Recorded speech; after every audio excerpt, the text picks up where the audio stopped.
Doctor ortho Ayurvedic oil and capsule, अब दर्द भी घुटने टेकेगा। बुधवार को संसद में जबरदस्त हंगामा, राहुल समेत कांग्रेस सांसद काले कपड़े पहनकर पहुंचे। राज्यसभा में खड़गे बोले, प्रधान इस्तीफा दें फिर चर्चा करेंगे। हंगामे के बीच दोनों सदन कल तक स्थगित। जंतर मंतर पर सीजेपी का प्रोटेस्ट जारी, पटना, जयपुर, भोपाल में भी भारी विरोध प्रदर्शन। उधर नड्डा और जितेंद्र सिंह मेदांता में वांगचुक से मिले। उत्तर प्रदेश में मिशन 2027 में जुटी बीजेपी का बूथ विजय अभियान शुरू। 403 सीटों पर बूथ अध्यक्ष सम्मेलन आयोजित किए जा रहे, संगठन को धार देने की कवायद।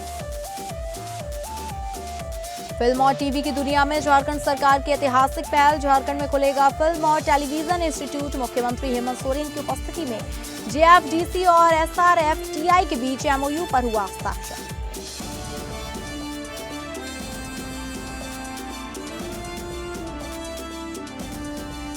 नमस्कार, आप सभी का बहुत बहुत स्वागत है इस बुलेटिन में। मैं हूं आपके साथ शालिनी राणा। शुरुआत करेंगे बुलेटिन की। संसद के मॉनसून सत्र के दौरान बुधवार को विपक्ष ने कॉकरोच जनता पार्टी के समर्थकों पर पुलिस कार्रवाई के मुद्दे पर हंगामा किया। लोकसभा और राज्यसभा में हंगामे के चलते लोकसभा की कार्यवाही को गुरुवार तक के लिए स्थगित कर दिया गया है। आज राहुल गांधी समेत अन्य विपक्षी सांसद काले कपड़े पहनकर संसद पहुंचे। विपक्षी पार्टियां 20 जुलाई के संसद मार्च के दौरान छात्रों पर पुलिस कार्रवाई, पेपर लीक का विरोध कर रही थी। राज्यसभा में मल्लिकार्जुन खड़गे ने कहा कि वे सदन में नीट पेपर लीक मामले में चर्चा तभी चाहते हैं जब शिक्षा मंत्री धर्मेंद्र प्रधान इस्तीफा दे दें। संसदीय कार्य मंत्री किरण रिजिजू ने लोकसभा में कहा कि सरकार पिछले 3 दिनों से लगातार नीट पेपर लीक के मुद्दे पर चर्चा की पेशकश कर रही है, लेकिन विपक्ष मुद्दे पर राजनीति कर रहा है। केंद्रीय मंत्री जेपी नड्डा ने राज्यसभा में कहा कि इंडी गठबंधन का व्यवहार बहुत गैर जिम्मेदाराना है।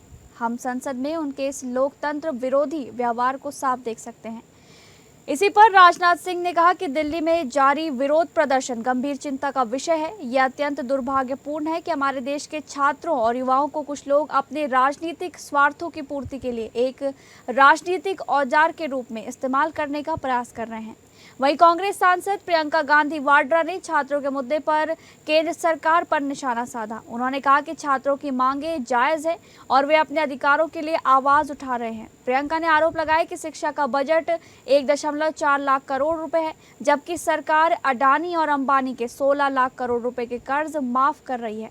इस बीच टीएमसी सांसद कल्याण बनर्जी को पूरे मॉनसून सत्र से निलंबित कर दिया गया है।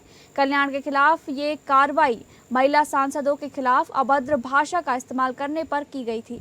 दरअसल मई 2026 में तृणमूल कांग्रेस की सांसद काकोली घोष दस्तीदार ने लोकसभा अध्यक्ष ओम बिरला को पत्र लिखकर कल्याण बनर्जी के खिलाफ औपचारिक शिकायत दर्ज कराई थी, जिसके बाद टीएमसी सांसद कल्याण बनर्जी मॉनसून सत्र से सस्पेंड कर दिए गए।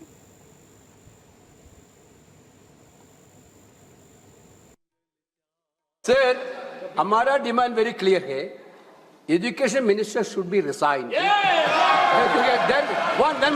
आप चर्चा में if you accept adjournment motion पर चर्चा करो सर। अध्यक्ष महोदय जी, adjournment motion 3 दिनों से सरकार की ओर से हमने ऑफर किया हुआ है। मैं औपचारिक तौर पर आज फिर माननीय स्पीकर महोदय आपके साथ से, अब सुनिए ना, आपने बात कहा है तो सुनिए ना। सरकार नीट पेपर लीक का चर्चा के लिए पूरी तरह से तैयार है और हमने पहले दिन से कहा है, जब चर्चा होती है तो किसी नियम के तहत होना पड़ता है और इसका व्यवस्था बनाना पड़ता है। ये मुद्दा कांग्रेस, समाजवादी पार्टी, बीजेपी का नहीं है। ये मुद्दा युवाओं और छात्र नौजवानों का है। तो आपने इनको बुलवा दिया, क्या समझौता कर लिया आपने क्या? वहीं दिल्ली के जंतर मंतर पर कॉकरोच जनता पार्टी का प्रदर्शन जारी है। छात्रों की मौजूदगी में पूरा इलाका आंदोलन का गढ़ बना हुआ है। प्रदर्शनकारियों के कब्जे में जंतर मंतर रोड के साथ टॉलस्टॉय रोड भी आ गया है, जबकि जनपथ, संसद मार्ग व अशोक रोड के साथ कन्नॉट प्लेस भी आवाजाही में आवाजाही जारी है, जिससे वहां भारी सुरक्षा बल की मौजूदगी और बैरिकेडिंग है। जंतर मंतर पर लगातार तीसरी रात भी हजारों प्रदर्शनकारी डटे रहे। इनमें से 20 जुलाई को संसद मार्च के दौरान पुलिस की लाठियों, आंसू गैस के गोलों का शिकार हुए लोग भी शामिल थे। सीजेपी ने बताया कि संसद मार्च के दौरान हिरासत में लिए गए सभी प्रदर्शनकारियों को रिहा कर दिया गया है, जिसके बाद पुलिस हेडक्वार्टर के बाहर चल रहा धरना खत्म कर दिया गया। सीजेपी फाउंडर अभिजीत दिपके ने कहा कि अब हम सरकार के पास नहीं जाएंगे, बातचीत करनी है तो सरकार जंतर मंतर पर आए। वहीं दिल्ली के अलावा अब पटना, भोपाल, लखनऊ समेत कई अन्य शहरों में बुधवार दोपहर को प्रदर्शन हुआ। पटना में तो बीच सड़क पर बीजेपी और कांग्रेस के कार्यकर्ता आपस में भिड़ गए। इस दौरान पत्थरबाजी की घटना भी सामने आई है। उधर केंद्रीय मंत्री जेपी नड्डा और जितेंद्र सिंह गुरुग्राम के मेदांता अस्पताल में सोनम वांगचुक से मिले। वांगचुक 28 जून से अनशन पर हैं और दिल्ली हाईकोर्ट के निर्देश पर उन्हें सफदरजंग अस्पताल से मेदांता में भर्ती कराया गया। हमारा आंदोलन ऑलरेडी 2 जीत हासिल कर चुका है।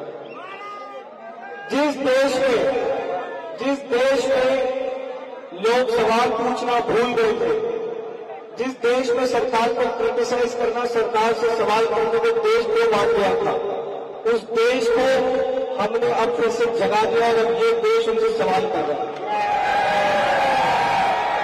अब हम इनसे डर मिला है कि आंख में आंख डाल के बात करें। हेलो भैया, यह हमारा आंदोलन बहुत बड़ी जीत है। दूसरी हमारी जीत, ये सरकार जो इनके अकड़ में रहती है, जो 30 दिन से हमको कॉकरोच बोल रही थी, इंटरनेशनल बोल रही थी, टेररिस्ट बोल रही थी, वायरस बोल रही थी, उस सरकार को हमने झुकाया और सरकार को बोला प्लीज आकर हमसे बात करें। इसी कड़ी में समाजवादी पार्टी के राष्ट्रीय अध्यक्ष और पूर्व मुख्यमंत्री अखिलेश यादव को पुलिस द्वारा हिरासत में लिए जाने के बाद पार्टी के नेताओं और कार्यकर्ताओं का गुस्सा भी फूट पड़ा। इस कार्रवाई के विरोध में सपा के तमाम बड़े नेता और भारी संख्या में कार्यकर्ता विरोध प्रदर्शन करने के लिए सीधे उत्तर प्रदेश विधानसभा पहुंच गए। पार्टी के प्रदेश अध्यक्ष श्यामलाल पाल और वरिष्ठ नेता राजपाल कश्यप के नेतृत्व में ये किया गया। कार्यकर्ताओं ने उग्र होते हुए विधानसभा का घेराव करने की कोशिश की और राज्य सरकार व प्रशासन के खिलाफ जमकर नारेबाजी की। अचानक बड़ी संख्या में सपा कार्यकर्ताओं के विधानसभा पहुंचने से मौके पर अफरा तफरी का माहौल बन गया। समाजवादी पार्टी के कार्यकर्ताओं ने लखनऊ में कई जगह प्रदर्शन किया। अखिलेश यादव को दिल्ली में डिटेन किए जाने के विरोध में ये प्रदर्शन किया गया था। पुलिस ने सपा प्रदेश अध्यक्ष श्यामलाल पाल को हिरासत में लेकर इको गार्डन भेजा था। हालांकि ताज़ा खबर के अनुसार इको गार्डन से उन्हें रिहा कर दिया गया है। समाजवादी पार्टी के दर्जनों नेताओं को भी बारी बारी करके रिहा किया जा रहा है। समाजवादी पार्टी ने आज हजरतगंज, केसरबाग, परिवर्तन चौक और जीपीओ पर प्रदर्शन किया। परीक्षा और पूरे देश में जो परीक्षाएं होती हैं उसमें धांधली को लेकर के सोनम वांगचुक को गिरफ्तार किया गया, उनको अस्पताल में डाल दिया गया। इसके बाद कल बर्बरतापूर्वक प्रदर्शन कर रहे छात्रों पर बुरी तरीके से लाठीचार्ज हुआ और आज जब प्रधानमंत्री जी से वार्ता के लिए विपक्ष के सांसद और हमारे राष्ट्रीय माननीय अखिलेश यादव जी जब प्रधानमंत्री के आवास पर जा रहे थे तो विपक्षी सांसदों को और हमारे राष्ट्रीय अध्यक्ष माननीय अखिलेश यादव जी को, राहुल गांधी जी को वहीं पर गिरफ्तार करके पुलिस जाने कहा ले गई है।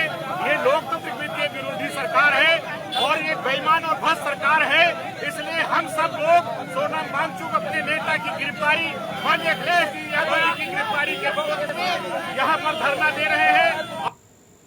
अगली खबर का रुख करेंगे, जहां पर झारखंड के मुख्यमंत्री हेमंत सोरेन की अध्यक्षता में मंगलवार शाम झारखंड कैबिनेट की बैठक हुई। इसमें 6 से 12 अगस्त तक विधानसभा का मॉनसून सत्र बुलाने समेत कुल 49 प्रस्तावों को मंजूरी दी गई। बैठक के बाद विकास आयुक्त अजय कुमार सिंह ने बताया कि राज्य के दूर दराज के इलाकों के मरीजों के लिए हेलीकॉप्टर आपातकालीन चिकित्सा सेवा शुरू करने को मंजूरी मिल गई है। इसके तहत एक सिंगल इंजन हेलीकॉप्टर से एम्बुलेंस सेवा दी जाएगी ताकि गंभीर मरीजों को जल्दी बेहतर इलाज मिल सके। सरकार ने sickle cell, thalassaemia, haemophilia, type 1 diabetes और दिव्यांग बच्चों को स्कूल की बोर्ड परीक्षा में बैठने के लिए 75% उपस्थिति की अनिवार्यता में छूट देने की एसओपी को भी मंजूरी दे दी है। शिक्षा के क्षेत्र में झारखंड ई शिक्षा कनेक्ट प्रोग्राम के तहत 5 साल के लिए AI पावर्ड वर्चुअल क्लासरूम के लिए 176 करोड़ 78 लाख रुपए मंजूर किए गए। इसमें 2 केंद्रीय स्टूडियो, 5 प्रमंडल में क्षेत्रीय स्टूडियो और 1000 स्कूल शामिल होंगे। राज्य के विश्वविद्यालयों एवं अंगीभूत महाविद्यालयों के सेवानिवृत्त शिक्षकों एवं पदाधिकारियों को जो 7th CPC का लाभ जो है वो 1/1/2016 से देने का प्रपोजल हुआ। पहले दिया गया था, लेकिन पहले दिया गया था इसको 1/4/2021 से। ये पे कमीशन CPC सेंट्रल पे कमीशन है, 7th पे कमीशन का लाभ जो है वो 1/4/2021 से दिया गया था पहले, इसको लेकर 16 हो गया, उसको अब कर दिया गया है 16 1/1/2016। और जो पैसा नहीं दिया गया, जो उनको उसको सूद समेत 6% ब्याज के साथ पैसा देने का। झारखंड की राजधानी में आज फिल्म और टेलीविजन इंस्टीट्यूट ऑफ झारखंड की स्थापना को लेकर एक विशेष कार्यक्रम के तहत राज्य सरकार द्वारा ऐतिहासिक कदम उठाया गया है, जिसके तहत Jharkhand film development corporation limited और सत्यजीत रे film and television institute Kolkata के बीच MOU हस्ताक्षर हुआ। इस कार्यक्रम का शुभारंभ राज्य के मुख्यमंत्री हेमंत सोरेन की उपस्थिति में हुआ। इस दौरान JFDC की तरफ से निदेशक राजीव लोचन बख्शी और SRFTI कोलकाता की तरफ से VC समीरन दत्ता ने इस ज्वाइंट कोलैबोरेशन को हस्ताक्षर किया। बता दें कि इस ऐतिहासिक MOU को पुणे और कोलकाता के बाद अब झारखंड में भारत के तीसरे प्रीमियर फिल्म और टेलीविजन इंस्टीट्यूट की स्थापना की दिशा में इसे मील का पत्थर साबित माना जा रहा है। जिसके अंतर्गत युवाओं और कला प्रेमियों को फिल्म और टेलीविजन दुनिया से जुड़े बेहतरीन शिक्षा का माहौल देना, राज्य की सांस्कृतिक पहचान को बढ़ावा देना, स्किल डेवलपमेंट से लेकर राज्य की आर्थिक विकास और रोजगार के नए अवसर मिलने की असीम संभावनाएं जताई जा रही हैं। और एक बहुत बड़ी फौज कैमरे के पीछे भी होता है।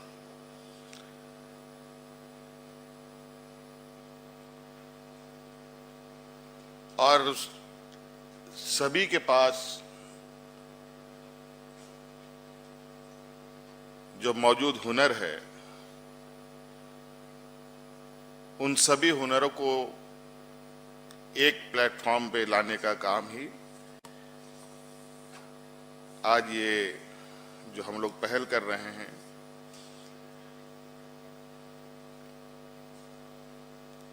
ये प्लेटफॉर्म करेगी।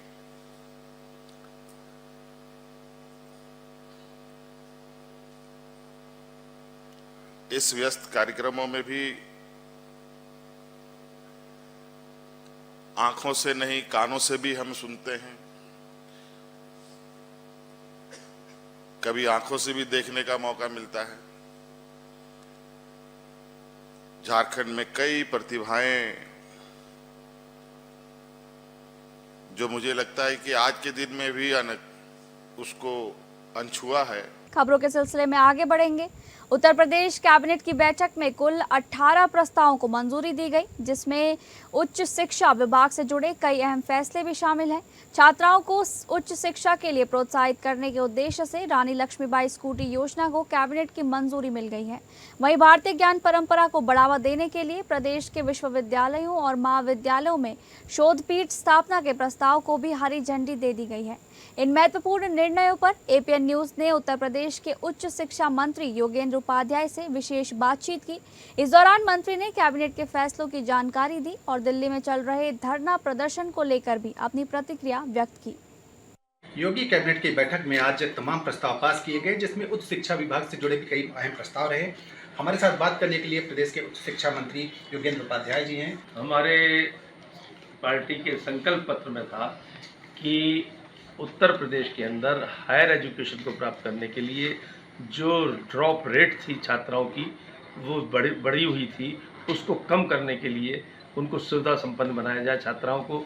तो उसमें स्कूटी देना, जिससे आवागमन का साधन उनको उपलब्ध हो, और स्कूटी देने का जब एक उनको प्रोत्साहन मिलेगा तो प्रोत्साहित भी होंगे पढ़ने के लिए। तो उसी संकल्प के अनुरूप उनका अनुसरण करते हुए आज एक प्रस्ताव आया अपने कैबिनेट में। उसमें ये था कि उत्तर प्रदेश के अंदर जो उत्तर प्रदेश के रहने वाली मूल यहाँ की छात्राएं हैं वो, और जो 12 लाख रुपए से कम इनकम वाले परिवार हैं उनकी छात्राओं को हम स्कूटी प्रदान करेंगे, जिसमें निजी विश्वविद्यालय, सरकारी विश्वविद्यालय, निजी महाविद्यालय, सरकारी महाविद्यालय और एडेड महाविद्यालय सबकी छात्राएं होंगी। जो टॉप 5% होंगी उन सबको ये स्कूटी प्रदान की जाएगी। इसमें एक पैकेज शामिल किया गया है कि स्कूटी के रजिस्ट्रेशन का खर्चा, बीमा का खर्चा और एसेसरीज का खर्चा सरकार वहन करेगी। साथ में ही वितरण के समय 5 लीटर पेट्रोल और एक ISI का हेलमेट दिया जाएगा, जिसमें कि यह भी व्यवस्था की गई है कि मुख्यमंत्री जी के विशेष निर्देश पर कि जो दिव्यांग छात्राएं होंगी उनको सबको दी जाएगी ये स्कूटी, तथा शहीदों के परिवार की छात्राओं को और जो निराश्रित परिवार हैं उनकी छात्राओं को भी ये स्कूटी प्रदान करेंगे। देखिए, जिन लोगों ने अभी तक पूरी शिक्षा व्यवस्था इसी तरह चौपट की, ये वो लोग हैं जिन्होंने कभी ये नारा दिया था कि आप हमको वोट दीजिए, हम आपको नकल का अधिकार देंगे। तो ऐसे लोगों ने ही शिक्षा व्यवस्था को चौपट किया है। आज राष्ट्र विरोधी ताकतों को, राष्ट्र विरोधी शक्तियों को, जो कि शिक्षा व्यवस्था के नाम पर शिक्षण संस्थाओं के आड़ में इस देश में कब्जा करना चाहती हैं, उनको आज प्रश्रय दे रहे हैं। और वो लोग जब प्रदर्शन करने आए तो इनका जनता के रूप में सपोर्ट और नैतिक और शारीरिक सपोर्ट मिला। इसका साफ मतलब जाहिर होता है कि ये राजनीतिक दल इतने हतोत्साहित हैं, इतने हताश हैं कि अब इनके सामने कोई मुद्दा नहीं है और ये अपनी राजनीतिक ज़मीन अपने बलबूते पर नहीं खड़ी कर पा रहे हैं। इसलिए ऐसे राष्ट्र विरोधी लोगों से जुड़कर अपनी राजनीतिक ज़मीन तैयार करने के लिए ये कुछ कसरत कर रहे हैं जो असफल होंगे। बहुत बहुत धन्यवाद हमसे बात करने के लिए। ये थे हमारे साथ उच्च शिक्षा मंत्री योगेंद्र उपाध्याय, जिन्होंने बताया कि जो आज फैसले लिए गए हैं कैबिनेट की बैठक में वो कितने महत्वपूर्ण हैं युवाओं के लिए, बच्चों के लिए, और साथ ही साथ जो प्रोटेस्ट चल रहा है दिल्ली में छात्रों का, उसको लेकर भी उन्होंने भी प्रतिक्रिया दी। Anand Singh, APN news. अगली खबर, उत्तर प्रदेश में मिशन 2027 की तैयारी में जुटी भारतीय जनता पार्टी ने संगठन को और मजबूत करने के लिए बड़ा अभियान शुरू किया है। प्रदेश की सभी 403 विधानसभा क्षेत्रों में बूथ अध्यक्ष सम्मेलन आयोजित किए जा रहे हैं, जहां बूथ स्तर तक संगठन को मजबूत करने पर जोर दिया जा रहा है। भारतीय जनता पार्टी ने उत्तर प्रदेश में मिशन 2027 के लिए अपनी चुनावी तैयारियां तेज कर दी हैं। पार्टी का कहना है कि बूथ ही भाजपा की सबसे बड़ी शक्ति है और बूथ अध्यक्ष संगठन की सबसे मजबूत कड़ी है। सम्मेलन का उद्देश्य बूथ विजय अभियान को गति देना और संगठन को बूथ स्तर तक और मजबूत बनाना है। भाजपा का दावा है कि प्रधानमंत्री नरेंद्र मोदी के नेतृत्व और मुख्यमंत्री योगी आदित्यनाथ के मार्गदर्शन में बूथ स्तर का गठन संगठन ही सुशासन और राष्ट्र निर्माण के संकल्प को आगे बढ़ाएगा। भारतीय जनता पार्टी अपने बूथ लेवल के अध्यक्षों के साथ लगातार संवाद करते हुए सरकार की योजनाओं को जनता के बीच में ले जा रही है। आज पार्टी उत्तर प्रदेश की 403 विधानसभाओं के 1,77,516 बूथों पर बूथ सम्मेलन कर रही है। सभी बड़े नेता इन बूथों पर जा रहे हैं। हर जिले में एक मंत्री की ड्यूटी लगाई है। स्वयं दोनों डिप्टी CM, मुख्यमंत्री जी, प्रदेश अध्यक्ष जी, लगभग सभी पार्टी के पदाधिकारी सभी आज बूथ सम्मेलनों में हर जिले में शामिल होंगे और हमारे संगठन को आवश्यक दिशा निर्देश देकर के आगामी आने वाले 2027 के चुनावों में हम अपने को मजबूती से प्रस्तुत करेंगे। अगली खबर, छत्तीसगढ़ के रायपुर कुशाभाऊ ठाकरे परिसर में बीजेपी की मैराथन रणनीति बैठक हुई, जहां संगठन से लेकर सरकार तक के तमाम बड़े चेहरे एक मंच पर नजर आए। राष्ट्रीय संगठन महामंत्री शिव प्रकाश, मुख्यमंत्री विष्णु देसाई, प्रदेश अध्यक्ष किरण सिंह देव और संगठन महामंत्री पवन साय ने आगामी राजनीतिक रणनीति पर मंथन किया। पिछले कार्यक्रम जो हम करते हैं उसकी समीक्षा और आने वाले कार्यक्रम जो हैं उसके विषय पर विषय विस्तार से सबसे बातचीत और पूछताछ होती। जो पिछले कार्यक्रमों में जो प्रभारी थे पदाधिकारी की दृष्टि से कार्यक्रम कैसे हुए, किस स्वरूप में हुए, सारी जानकारियाँ इस तरीके से ये हमारे हर प्रतिमाह ये बैठक होती है। हमारे कोर ग्रुप की आवश्यक बैठक है जिसमें इन कार्यक्रमों के संबंध में आगे इम्प्लीमेंट कैसे होना है उस पर चर्चा होती है। अगली खबर सिक्किम में हुए एनएचपीसी के हाइड्रो इलेक्ट्रिक प्रोजेक्ट की टनल में फंसे 25 में से 20 मजदूरों के शव बरामद कर लिए गए। रेस्क्यू ऑपरेशन में जुटी टीमें देर रात तक बाकी 5 मजदूरों तक नहीं पहुंच पाई। ये मजदूर टनल में अलग अलग पॉइंट पर फंसे थे। टीमें इन तक पहुंचने के लिए 24 घंटे से मशक्कत कर रही थी, लेकिन टनल में मीथेन गैस भरी होने के चलते कई बचाव कर्मी बेहोश हो गए। ये आदित्य 3 टनल हैं जो नामची जिले के समरडुंग झोलुंगई में बन रहे तिस्ता स्टेज 6 प्रोजेक्ट का हिस्सा है।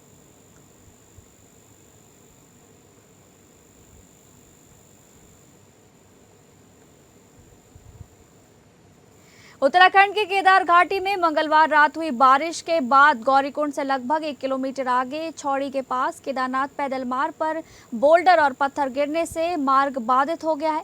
सुरक्षा के मद्देनजर यात्रियों को सुरक्षित स्थानों पर रोक दिया गया है। प्रशासन की ओर से मार्ग को सुचारू करने का कार्य जारी है। लगातार हो रही बारिश के बीच बुधवार सुबह मसूरी देहरादून मार्ग पर पानी वाला बैंड के पास भी पहाड़ी से भारी मात्रा में मलबा और एक पेड़ गिरने से यातायात करीब 2 घंटे तक बाधित रहा।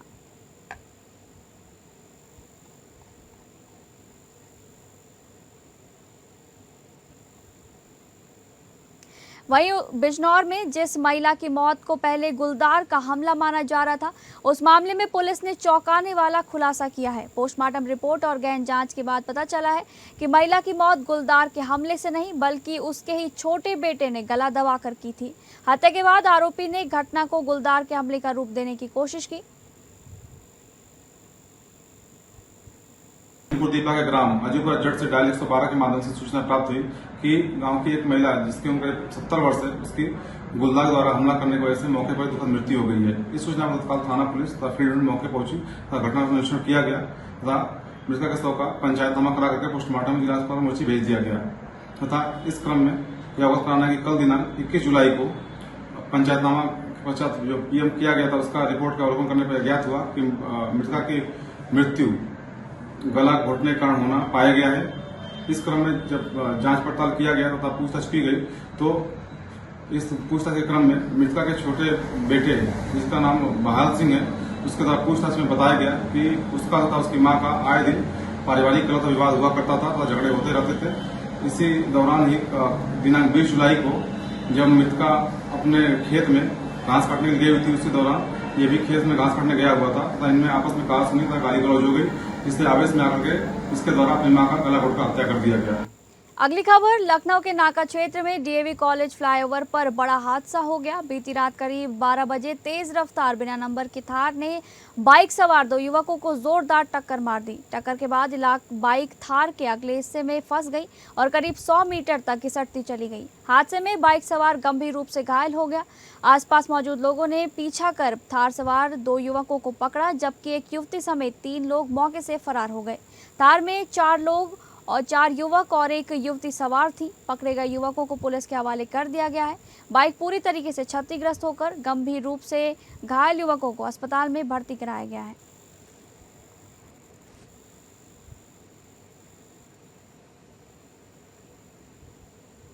तो फिलहाल इस बुलेटिन में बस इतना ही। नमस्कार।